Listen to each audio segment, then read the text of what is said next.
All right, folks, surprisingly enough, Alan again here with the 80s of Rock podcast live in Rocklahoma. And I've got Nigel Dupree here from the band Wayland.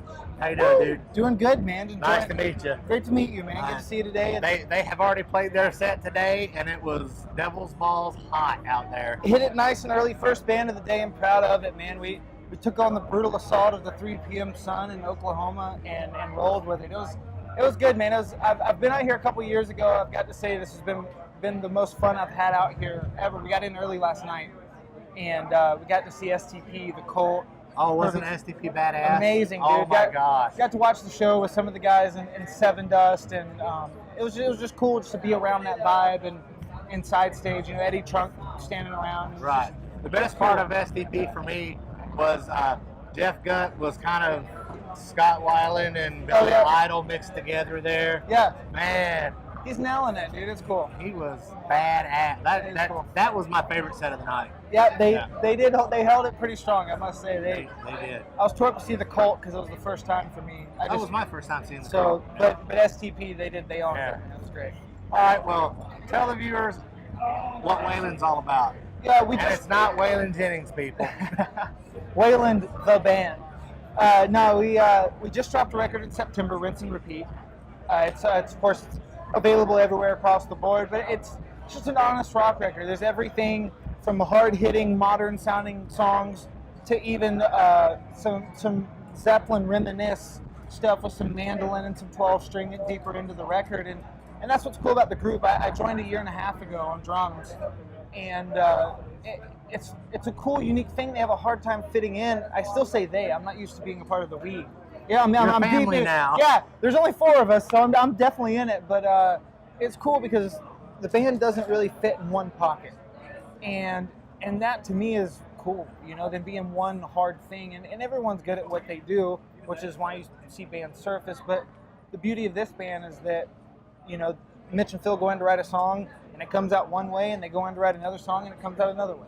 That's awesome. And I like not being pigeonholed. Yeah, and that's one of the coolest things that we have going. So we're still out supporting that record. We've had 2 Billboard Top 40s come out of it, and it's carried us through, you know, 6, 7, 8 months now past the record, and we got a strong summer lined up. More festivals, Rock Fest here, Rock Fest there, and we got a bunch of fairs. We're actually headlining those. We spend a good bit of the year. It's cool. They have such a hardcore fan base. We actually play a good bit of theaters. Kind of like one of those bands, you know, you're like, they're in a theater, and it's like, you come and see us, there's 1,200 people. It's like, all right. That's awesome. Yeah, you know what I mean? It's not sold out, but it's enough that we can at least get into that building. That's right. And start cranking it out. So it's cool, man, because it affords us in the summer to go and do fairs and all this kind of stuff out in some cornfields, and everybody wants to rock and roll. You ain't got to go to a major city to do it. That's absolutely right. So, so it's cool to tap into America and play to some people that are appreciative just to hear some live music. You know? So that's Wayland. We're out tearing it up and hitting it hard. All right. Who are the other members of the band? We have Mitch Arnold on vocals, Phil Valinsky on guitar, and Dean Pizzazz on bass. Right. And the 3 of them have been friends for almost 20 years, going back to high school. And it's wild to fit in to the group, the dynamic of the group, because a lot of the fights are because they're brothers. So I don't really have a say, so I just have to kind of wait and let them sort their shit. And I'm like, okay, can we play rock and roll? So no, it's cool, man.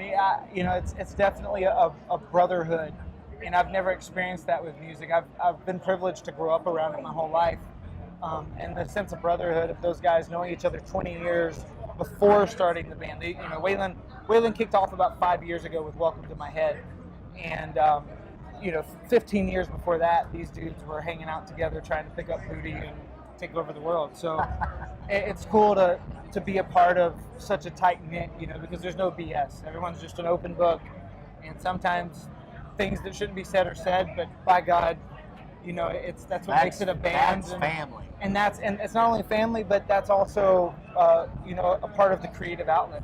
Right. And that's why we're able to be the unit we are. And it's a good thing, and it extends into our crew.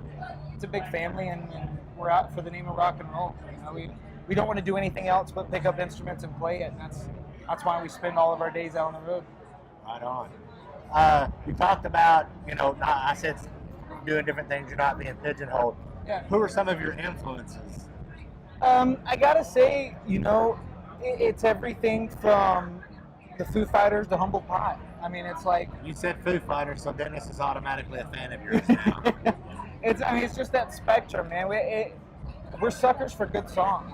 So we may be even guilty at times of putting on a Backstreet Boys song and singing along 4-part harmonies on the bus. A good song is a good song. Yeah, and that's what we're fans of. So our influences are so broad. I mean, we actually, when we started doing pre-production on some new material, we had a couple weeks off, and some of us went out to LA, some of us went in the studio, we just scattered all about, came up with material, we've been putting it together, and our goal is no other focus than to play parts we've always wanted to play in a song. Just like cool licks or cool this or that. Yeah. And that's all we've been doing. Like the focus of the writing is like what we've always thought is cool. Let's do that. That is awesome. So we're really proud of it, and it's coming together beautifully. All right. Well, tell the audience where they can find you online. Everywhere. WaylandTheBand.com for starters. That's WAYLAND. Wayland, Way of the Land. You can find us on Instagram, Wayland the Band, Twitter, Wayland the Band. We run it ourselves. We respond. We engage. We go live all the time. Constantly up to no good and documenting it. So check in with us. We have some really cool VIP packages actually. If anyone's want to come out to the shows, like even today, Rocklahoma, we offer it up. We work it out with them. You come on. We have a Boneyard's Bloody Blend. It's a Bloody Mary mix thing. I saw that on the side of your bus. They put us on a bus. And part of our VIP package is you get to come up, hang out on the bus, open bar, have drinks. We chill for a little bit. We usually have some snacks and stuff. And then you get like a merch bundle with all this kind of thing. All that's online. And it's really a great experience. We took the VIP concept that so many bands do, and we go, what can we go one step further to make it as chill as possible? So like invite them into our home, have a beer and kick it, and then see sound check or, watch the show from side stage, whatever it may be. So that's awesome. See, people, this is how you put on a rock show. Again, we get to play rock music, and we're thankful, and every bit and every day that it becomes more, we're even more thankful for. But can't be mad about getting up there and getting to yell at 10,000 people and play your instrument as loud as you can. Absolutely. All right, man. Well, thank you for your time. I appreciate it. Thank you so much, Alan. Peace out, people. Woo!